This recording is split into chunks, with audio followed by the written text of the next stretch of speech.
Bonjour à toutes et à tous, bienvenue sur Mediapart, bienvenue dans Maghreb Express. Aujourd'hui, je reçois le journaliste et écrivain Akram Belkaïd. Il vient de publier aux éditions Talendier « L'Algérie, un pays empêché en 100 questions ». C'est le moment ou jamais de se poser cette question du pays empêché qu'est l'Algérie, puisque depuis bientôt 3 mois, le peuple manifeste, se soulève et a obtenu d'ores et déjà la chute du président qui était indéboulonnable depuis près de 20 ans, Abdelaziz Bouteflika.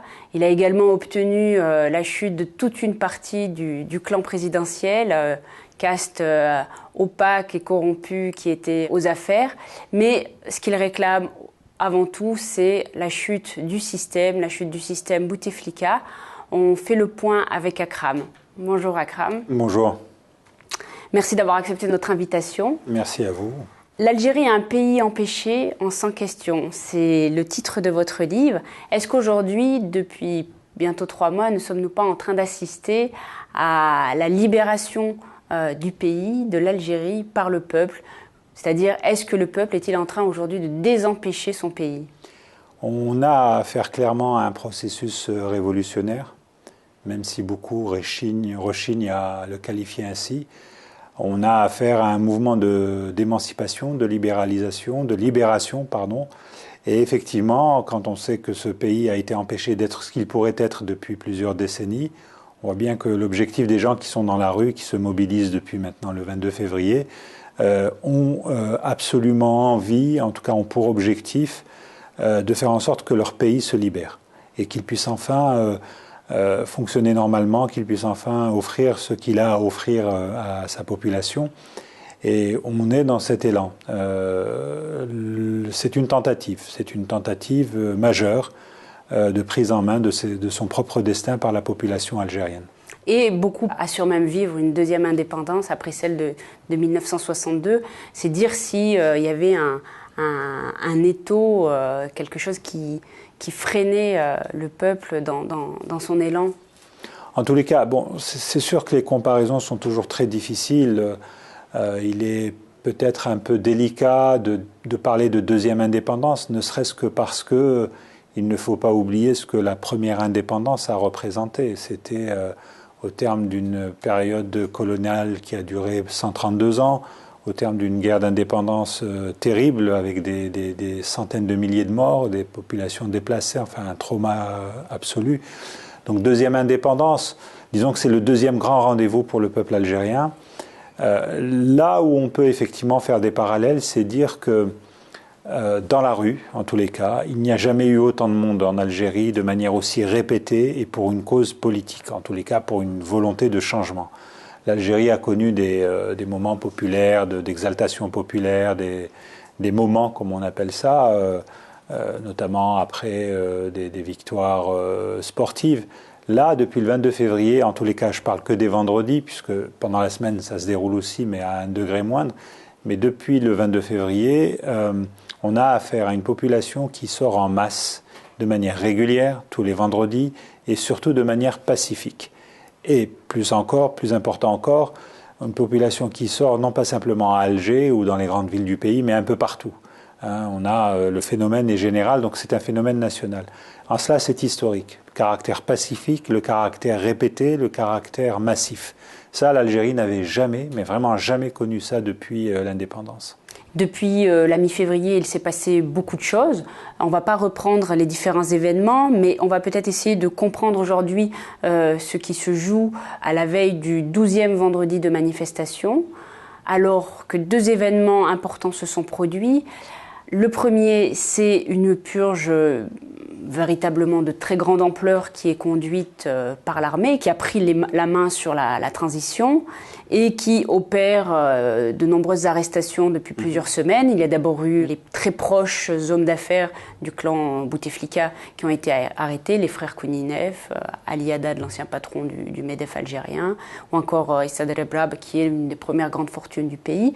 Mais surtout, samedi dernier, le 4 mai, nous avons eu l'arrestation de 3 des hommes les plus puissants du pays ces 20 dernières années, Saïd Bouteflika, le frère du président déchu, également les généraux Médienne d'Itoufik et Tartag.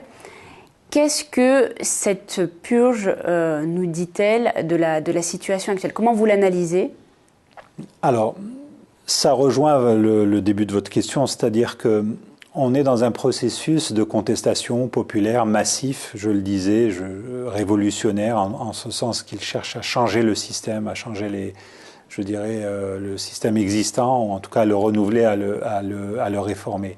En face, on a un système, un pouvoir algérien qui, dans un premier temps, a été menaçant, qui ensuite a décidé de faire des concessions. Et les premières concessions ont été progressives. Comme vous l'avez dit, on a commencé par dire il n'y aura pas d'élection tout de suite, on va prolonger le 4e mandat de Abdelaziz Bouteflika. Ensuite, on a dit non, Abdelaziz Bouteflika s'en va, mais pas tout de suite. Et puis, il a renoncé à son 5e mandat, ce qui est tout de même une victoire importante. Aujourd'hui, on est pris par l'euphorie, mais ramenons les choses à leur repère initial. C'était pas joué d'avance. Il a renoncé, on lui a fait renoncer à son 5e mandat, et effectivement, maintenant, il y a ces arrestations qui sont autant de concessions destinées, à mon sens, à calmer la rue, à faire en sorte qu'une partie des manifestants se disent ma foi, il y a des gens en prison, Saïd Bouteflika a été arrêté, qui aurait cru que le frère du président, le président de l'ombre, le conseiller spécial, celui à qui on attribuait toutes les grandes décisions ces dernières années, qui aurait cru il y a 2 mois qu'il se retrouverait en prison.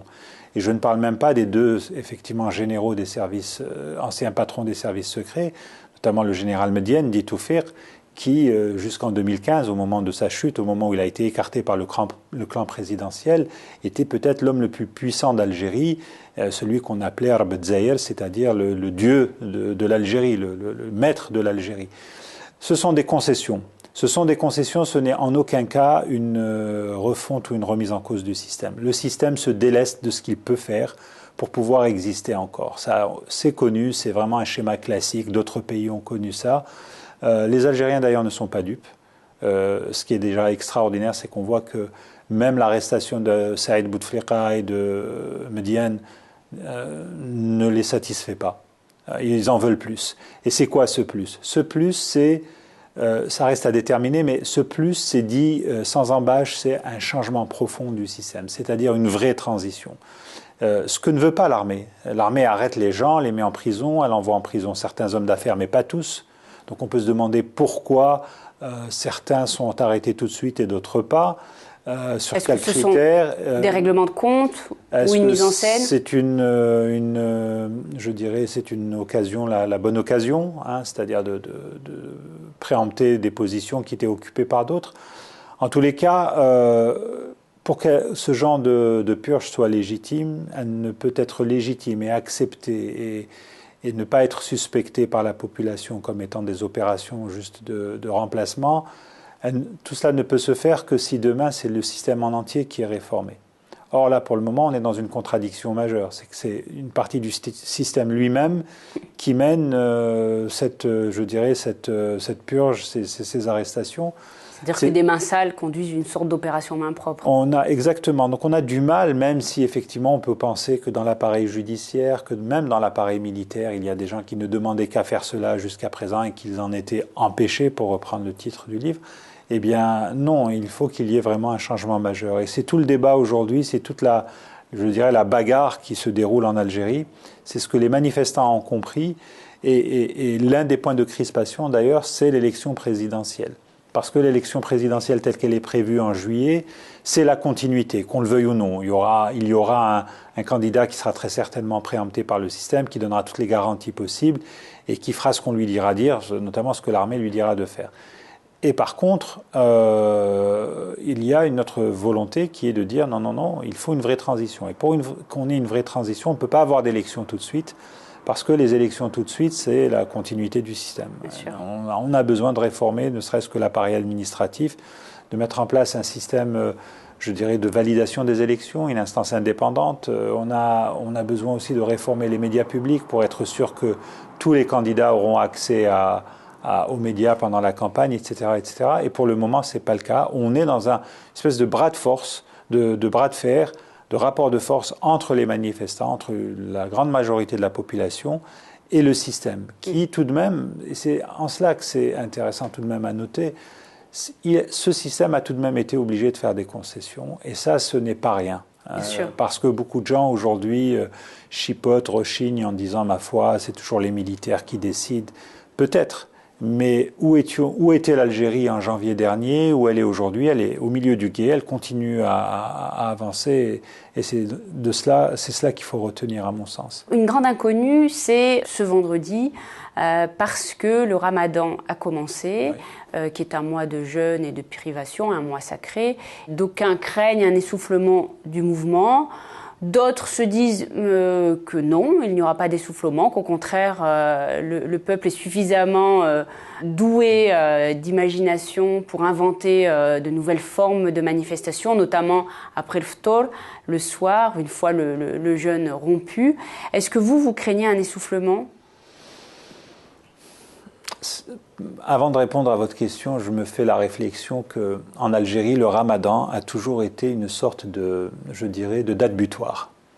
Vous avez un problème à régler, on va vous dire après le Ramadan. Vous avez un projet en cours, on va vous dire après le Ramadan. Et donc là, je retrouve un peu aussi ça, c'est-à-dire qu'on a un processus populaire de contestation, il y a le Ramadan qui arrive, et le système voudrait effectivement que les choses soient suspendues pendant le temps, une espèce de trêve finalement, que chacun rentre chez soi et qu'après le Ramadan, on verra. Et puis surtout qu'après le Ramadan, on sera déjà en juin et que les élections officiellement ne seront qu'un mois plus tard. Donc oui, le risque existe parce que, comme vous l'avez dit, c'est tout de même une période assez particulière. C'est une période où pendant la journée, l'activité ralentit, où c'est un mois aussi de grande consommation, donc il y a une volonté des uns et des autres d'avoir un approvisionnement bien fait, et donc beaucoup de gens pourraient être amenés à déserter les rangs de la contestation pour s'occuper de leurs affaires, mais en même temps les gens sont déterminés, donc à mon avis la contestation va continuer. Elle va continuer de plusieurs manières. Peut-être que, de toutes les façons, je vois mal les grands rassemblements de la journée disparaître, notamment ceux du vendredi. Ils vont peut-être être décalés dans le temps. Peut-être que les gens vont sortir l'après-midi, vont manifester l'après-midi de manière à faire coïncider la fin des manifestations avec le moment de la rupture du jeûne. Tout cela va être observé vendredi, mais en tout cas, la détermination est là. Les manifestations peuvent être nocturnes aussi, même si les villes ont quelques soucis d'éclairage et que pour des raisons de sécurité, ça peut être un peu inquiétant pour certains.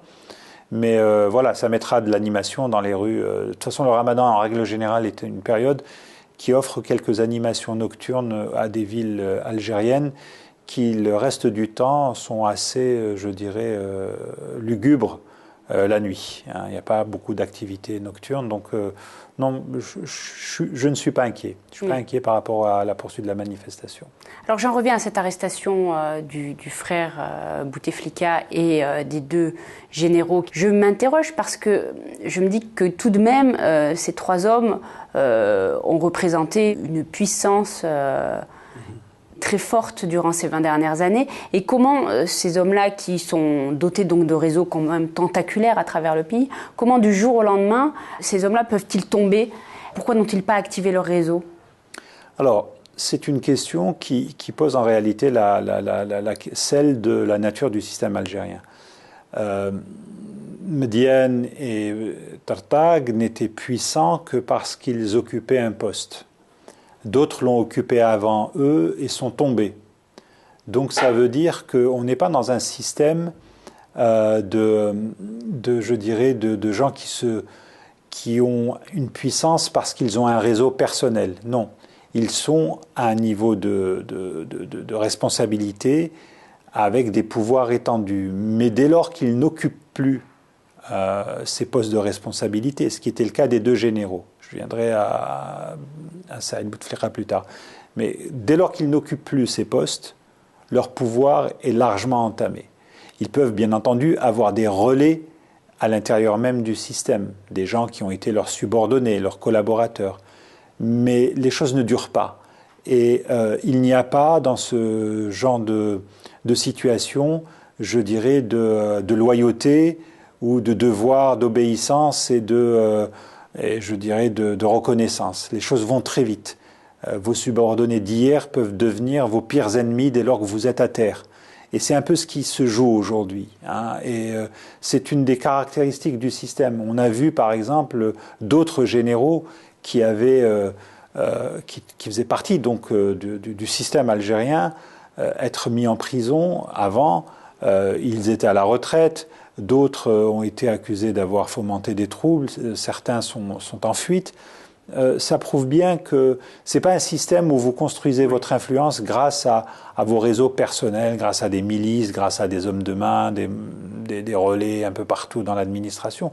Je dis pas que ça n'existe pas. Il y a des gens qui vous sont redevables, des gens qui essaieront de faire en sorte de vous aider, en tout cas peut-être de créer des troubles pour pouvoir obtenir leur libération, mais leur importance n'est pas grande. Il y a des corps homogènes qui sont caractérisés par des espèces de devoirs d'obéissance à celui qui donne l'ordre. Et donc voilà pourquoi c'est venu aussi vite. Ceci dit, c'est impressionnant hein, que ces deux généraux aient été arrêtés. Et encore une fois, on ne pouvait pas affirmer ça ou prévoir ça il y a encore quelques semaines. L'autre, concernant Saïd Bouteflika, son pouvoir, finalement, était un pouvoir reposant sur des piliers très fragiles. Son seul pouvoir, en réalité, n'était dû qu'au fait qu'il était le frère du président. Donc voilà, d'une part, sans aucune autre légitimité, pas même une légitimité, je dirais, révolutionnaire, politique. Quelqu'un qui n'a pas fait la guerre d'Algérie, c'est quelqu'un qui n'appartenait pas au FLN, c'est quelqu'un qui n'a jamais été ministre avant, donc il n'a pas de relais. Et il était puissant parce qu'il était le frère, il était puissant aussi parce qu'il a essayé de tisser des alliances ici et là, notamment avec les hommes d'affaires, avec quelques militaires. Je rappelle tout de même que le clan présidentiel était l'allié, en tout cas était l'allié du chef d'état-major, Ahmed Gaïd Salah, que c'est grâce au Bouteflika que Ahmed Gaïd Salah n'est pas parti à la retraite en 2002. Le chef d'état-major qui fait le ménage actuellement n'est pas parti à la retraite en 2002-2003. Mais ce ne sont que des alliances, ce ne sont pas des adhésions, ce ne sont pas des regroupements sous l'angle idéologique ou sous l'angle de l'intérêt commun. Il y a un moment dans ce genre d'histoire, dans ce genre de système où c'est chacun pour soi. Et voilà pourquoi Saïd Bouteflika, dès lors que d'autres généraux avaient déjà parlé en le mettant directement en cause, je pense au général à la retraite Nazar, qui a clairement raconté à la presse algérienne dans la presse algérienne que Saïd Bouteflika l'avait appelé pour lui demander s'il fallait instaurer l'état d'exception ou l'état d'urgence pour empêcher les manifestations. Là, pour le coup, et destituer l'état-major, là, pour le coup, c'était clairement un signe annonciateur de l'arrestation à venir. Ça se passait fin avril, donc une semaine plus tard, l'arrestation a eu lieu. Qu'en est-il par contre des hommes d'affaires ? Là aussi, ils ont souvent bâti leurs empires sur la corruption. Ils ont toujours des relais, souvent leurs propres enfants. Comment là aussi on peut faire place nette ? Alors c'est une question difficile, d'abord parce que certains d'entre eux étaient déjà... vous savez, c'est le monde des affaires. Le monde des affaires n'a en règle générale aucune éthique et aucune règle, si ce n'est la loi, le respect de la loi, ou en tout cas faire en sorte que ceux qui garantissent la loi ne vous attrapent pas. Donc le monde des affaires, ce monde des affaires a fait en sorte d'être l'allié des décideurs, comme on les appelle, de se prémunir contre toute tentative de mise au pas, de se prémunir aussi contre toute possibilité de concurrence. C'est pour ça que beaucoup de jeunes Algériens qui entreprennent ont du mal à faire démarrer leurs entreprises. Ils sont empêchés aussi parce qu'il y a des monopoles de fait et des monopoles privés. Donc il y a des arrestations, effectivement. Là où c'est inquiétant, c'est que c'est tout de même des gens qui emploient beaucoup de monde. Donc il y a une grande inquiétude chez beaucoup de salariés. Vous parliez tout à l'heure de Issa Drabarab. C'est pas une coquille vide, son groupe. Il y a des milliers d'emplois qui dépendent de lui. C'est toute la question de la justice en période, je dirais, de fusion, en période de transformation. Et encore une fois, ça m'amène à redire que tout cela n'aura un effet positif sur l'Algérie et sur les Algériens que si on est dans une démarche, je dirais, globale, à partir d'une justice réellement indépendante qui instruira sans pression, sans instruction et sans sélectivité. Parce qu'encore une fois, il y a d'autres hommes d'affaires qui pourraient eux aussi être inquiétés et qui pour le moment ne le sont pas. Et donc on a un peu l'impression que c'est d'abord le clan présidentiel, ceux qui étaient autour du clan présidentiel qui payent cash. leur appartenance à leur proximité, mais que d'autres qui auraient eux aussi des choses à se reprocher, mais qui avaient su peut-être se tenir en retrait ou qui ont encore suffisamment d'entre-gens, notamment auprès de l'état-major, eux sont épargnés. Et ça, c'est pas normal. C'est pas normal et ça jette un doute justement sur la démarche actuelle de mise au pas des réseaux clientélistes et des réseaux de corruption. Et Gaïd Salah, pour vous, comment vous voyez ce personnage-là, qui est aujourd'hui l'homme fort de l'Algérie, qui manie le chaud et le froid, tantôt caresse les manifestants, tantôt les bouscule? Alors, est-il vraiment du côté du peuple? Il est obligé de l'être. Il est obligé de l'être, mais il y a deux choses. Il a deux obligations. Il est obligé, aujourd'hui à mon avis, peut-être que l'avenir va me détromper, j'espère que non, mais il est obligé d'être du côté du peuple parce que sinon il sera l'homme qui va faire à l'armée le sale boulot. Et ça, beaucoup de militaires n'en veulent pas, en tout cas une partie. Il faut dire que l'armée algérienne a été impliquée dans les tueries d'octobre 88, elle a été impliquée dans la décennie noire, dans la sale guerre, donc beaucoup d'hommes disent non, on n'en veut pas. Donc il est obligé d'être aux côtés du peuple pour cette raison. Et l'autre obligation qui est liée à ça, c'est qu'il est obligé d'écouter ses pairs, PAIRS. Il est peut-être celui qui décide, mais il est obligé de réunir en conclave les chefs de région militaires, les chefs, les officiers de l'état-major. Et ces décisions peuvent être aussi parfois, finalement, le résultat d'une navigation à vue.